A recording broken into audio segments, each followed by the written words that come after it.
I'm Dr. Ben Newman, and I'm a coronavirus researcher. Let's get to your questions. So the next question is from Tim. How you doing, Tim? Okay, and Tim had asked a question before about, like on behalf, I think, of his grandparents or maybe his parents. I'm not sure. Some grandparents somewhere. Yeah, all grandparents everywhere. I don't know.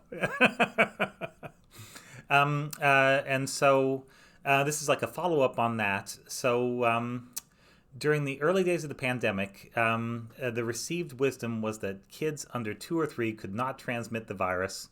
And that was kind of what was behind the other question, which I didn't really pick up on. So, yeah.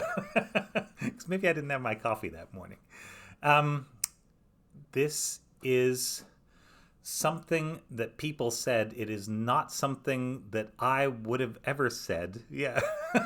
Because it sounded stupid and wrong at the time, and I'm pretty sure it is now. There's a really sad, I believe, Washington Post article that says the title is something like "Infection rates are in children are low until it's your child," something like that, and that's the case. We've had children under 1 year old die. We've had plenty of children under 5 years old. That seems to be where they get the most severe version of the just multi-organ failure caused by the full body inflammatory response, the Kawasaki-like disease. So yeah, the idea that we know that you can infect a mink and a cat and a hamster, yeah, and I think a ferret, yeah, definitely ferrets, and mice with one mutation. And we know that you can infect people, old people, young people, whatever. If you can infect all those things, why would you not be able to infect a human child? It's just, yeah, this idea boggles the mind. What is happening is that we generally don't test children.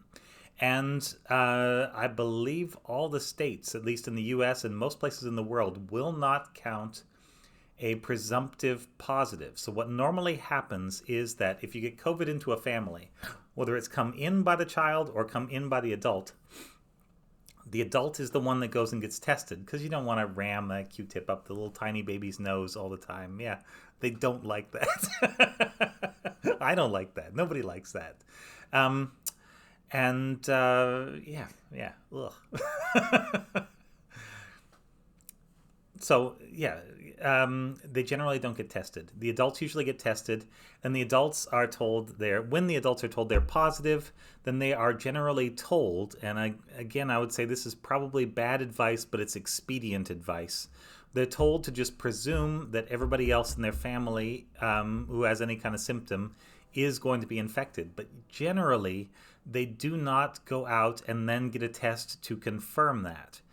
And that's part of how and why we end up undercounting cases. But the follow-on effect is that people like me, like everybody, have things that they want to do. And when COVID gets in the way of the things that you want to do, then people tend to try to find some way around it. Like, well, I don't know for sure that the child is positive. You go to school because, yeah, mommy and daddy are actually very sick, something like that. And so, yeah, the virus spreads, and yeah, it's true. They haven't got a diagnosis, but yeah, boom. Then it spreads to other kids, then it spreads to other adults, then back to kids and adults and kids and everybody. And that's kind of how we get into this situation. It's coming into households, and then it's spreading very widely within households, and not all of the data is getting reported. And but for that reason, because if you know somebody is sick, I mean, you think of the person who's got to do the tests. Like, do they really want to go and face, a whole house full of infected people? You can do that. The PPE is pretty good, like equipment you could wear, but it's not perfect either. And yeah, you know, cat's got 9 lives. I don't know how many lives, a tester's got. But yeah, there is some risk there, and there are a lot of people that are sick. So yeah, it's a case where expediency is kind of coming around and kicking us in the backside, I would say. there's a reason why we're doing it, but it's not a good reason, and it generally leads to, I would say, more problems than it solves. Yeah. So that's the rest of the answer to that question, if that helps.